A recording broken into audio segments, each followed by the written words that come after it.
Bon, d'abord, on a tué la boutique. Aux hommes, on a la boutique, mais tous en usine. Tous en usine, on fabrique un news. Waouh! Il y a biso mon usine.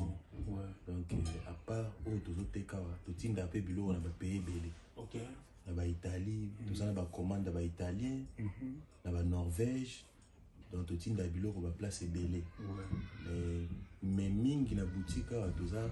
Basé ming na Berlotti Weston parce que ça pas été comme trop travail même qualité même pièce à Berlotti oui et ça 910 €. OK 910 €.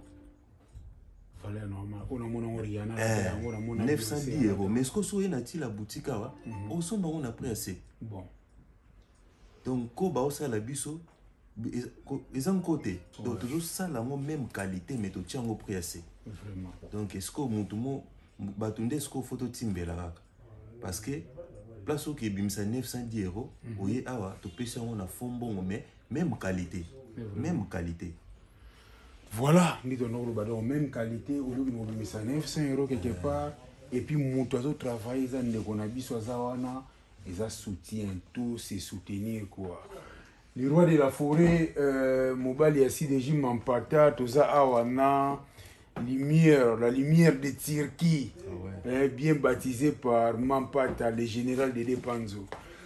Et voilà la forêt Nazoya, et na baki bana wenge, kozonga na ngai boye retour, na oki notala le roi de la forêt mbala moko na Chicago kwa to mona wana to koma. Ya so bomoni na lati forme o to na olata na to kuta na le roi de la forêt donc ça attire la boutique parce qu'ils ont vraiment collection o yonga na sepela na